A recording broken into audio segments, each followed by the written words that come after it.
surrounded by your word, and to have our hearts and our minds and our lives transformed. Gracious Lord, bring us into new life, into new creation. Help us to be the people that you have designed us to be from the very beginning. A people that are filled with your Spirit and living in your mission. For this we pray. Amen. In our fifth week of exploring the historic creed of our faith, we come to perhaps one of the most important lines of the creed. Namely that Christ rose from the dead on the third day. Or on the third day he rose from the dead, if we're going to say it as the creed says it. I say that this is probably one of the most important lines because it is what defines Christ's mission on earth. That through the suffering, through the death and crucifixion, Christ begins the process that leads into this resurrection, into this raising from the dead. And it is in the raising of the dead that Christ completes the path and creates the bridge between heaven and earth. That his death is something that we can take part in, but that's not the end of the journey. Instead, the journey continues on into new life, new creation. As we talked about in the first week of I Believe in God the Father Almighty, Maker of heaven and earth, we talked about the 7 days of creation in Genesis. The resurrection is really the 8th day. It starts the new week. It starts the new creation. It is the completion, the fulfillment of all that has come before it. As we explore this line, and on the third day he rose from the dead, may we remember, may we embrace the importance of the resurrection. Because we are more a people of the resurrection than we are a people of the cross. Let us hear once again that story of the empty tomb and the discovery of the disciples. It was early Sunday morning. So early that the sun had not yet even risen into the sky. And Mary was on her way to the Master's tomb. Her and some of the other women, including Jesus' mom, were going there to finish the hastily done burial of their Master from the Friday before. For 3 days, he had now been in the ground.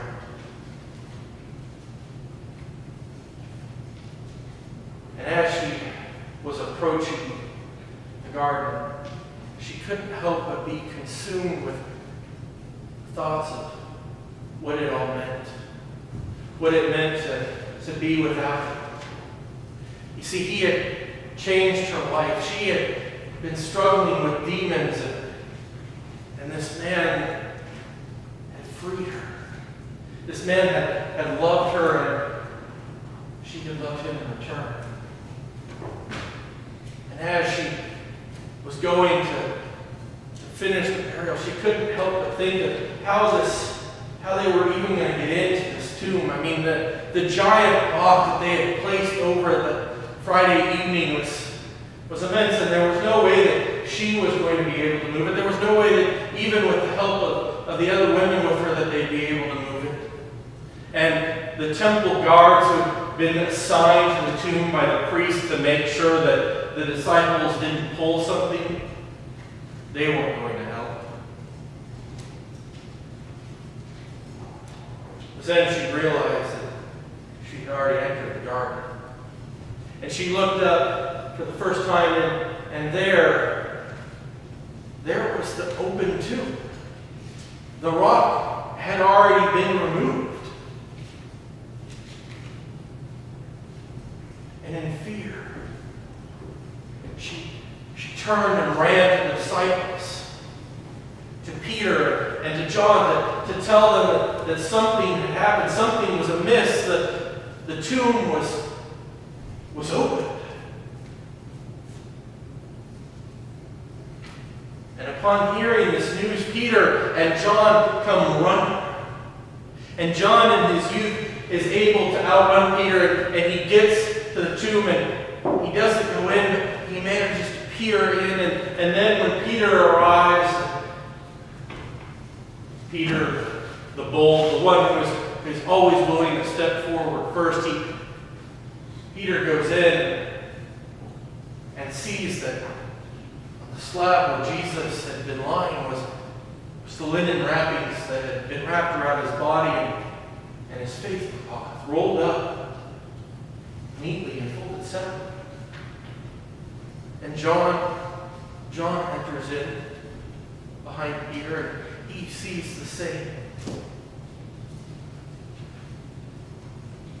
And they don't know what to make of it. So after a while they leave, and Mary is left there.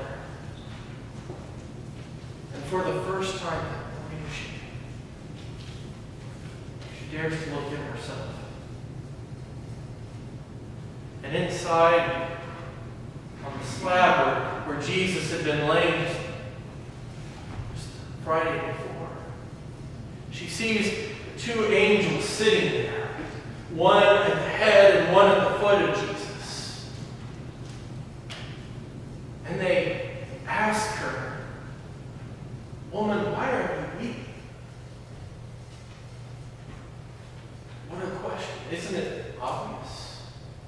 I mean, first of all, her master has died, and now he's not in the tomb where he was supposed to be. Somebody has desecrated his body. But before she can really get a response to her question or her comment about they don't know where her master's been taken, she hears a noise behind her. She turns around. She sees a man there. She thinks he's the gardener. And he too asks her, "Woman, why are you weeping? Whom are you seeking?" And now, probably sobbing uncontrollably, she says, "They have taken my Lord, and I do not know where they laid him. If you have taken him, tell me so that I may take him away." And suddenly this gardener, this man, says, "Mary." And in a way is familiar. And suddenly she sees him for the first time for who he is. It's Jesus standing there. Jesus, the one who was supposed to be in the tomb. Jesus, the one who had loved her. Jesus, the one who she saw die on the cross, is standing there behind her, speaking to her. Outside of the tomb. And she rushes forward to hug him and embrace him. Jesus kind of pushes her back a little bit. "Woman, stop clinging to me. I have not yet ascended to my Father. But I need you to go and tell the disciples that I am ascending to my Father and their Father, to my God, your God." And so Mary runs off to tell the disciples that she has seen the risen Lord and that he has said these things to her.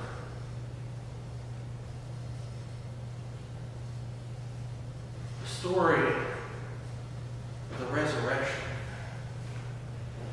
is the story of the completion of Jesus' earthly ministry in the world. That Jesus, through the resurrection, has given us a hope for a future.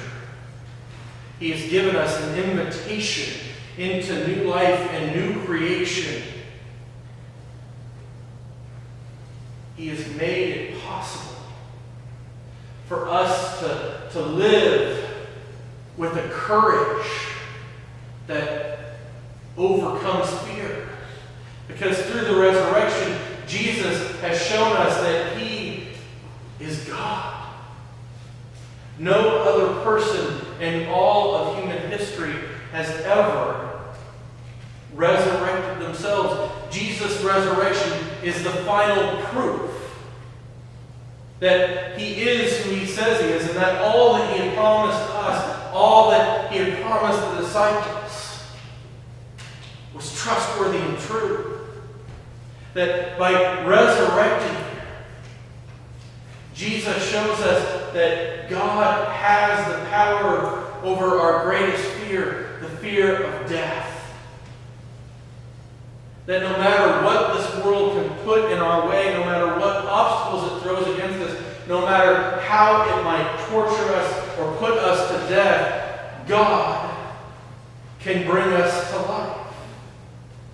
God can end the permanency that we see in death. Jesus is the fulfillment, the hope that the early Christians had. It is the confidence that allowed them to stand up to the persecution, to be willing to testify even in the face of brutal torture and the most painful deaths that the Roman Empire and the Jewish officials could conceive. The resurrection is what shows us the power of God within our lives. It's what allows us to be open to the Holy Spirit coming in, and it is what allows us to take part in God's eternity, in God's kingdom. This line of our creed is probably the greatest statement that we make each week. Because we are saying that we believe in God's power over death. We believe that we have nothing left to fear. We believe that everything that Jesus said He would do and everything that He promised us, He will do and will deliver on, because He foretold His resurrection and He delivered on that, and it was the most impossible of all of the things that He had promised us. And yet He did it. It is through our statement of on the third day He rose from the dead that we proclaim what is at the fundamental core of all of the Christian faith, that God came to earth and that God conquered death and sin once and for all. No other faith on earth that I can think of proclaims a God of personal resurrection. They will talk about reincarnation. They will talk about being taken up and coming back. They will talk about entering into paradise. But only Jesus Christ lived, died, and resurrected. And He did so out of His love for us. As Christians, we are called to spread this statement above all others. This is the good news of Jesus Christ. This is the gospel. This is the most important thing that Paul and the disciples wanted others to hear, because this is what made a difference. The resurrection is what made us who we were, who we are. We chose the symbol of the cross because of Jesus' death, but we were the people of the resurrection because of this moment. We are the people of Easter because of this moment, and we celebrate this moment each year because it is this moment in time, this action, this event that changes everything.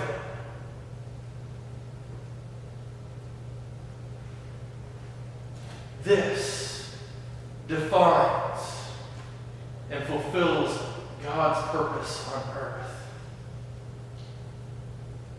A complete and utter victory over all that stands in our way as people, over all that separates us from God. It is the reconciliation. It is our salvation. It is the apple from the tree of life given unto us by the new Adam, that is Jesus Christ, as the creation is reborn and remade. We celebrate this through baptism as we come up out of the water a new person. We celebrate this through communion as we accept Christ into us and we plan to go out into the world, changed and transformed by taking him into us. The resurrection is what makes us who we are in the world. And so I hope and pray that we can be a people who not only say that on the third day Christ rose from the dead, but that we can be a people who live out that on the third day Christ rose from the dead, a people who live in confidence in the promises of God, a people who live in the hope of our own resurrection, a people who live to share this good news, this hope, this opportunity, this eternity with all the world. Because that is Christ's final victory, to bring us into his resurrection.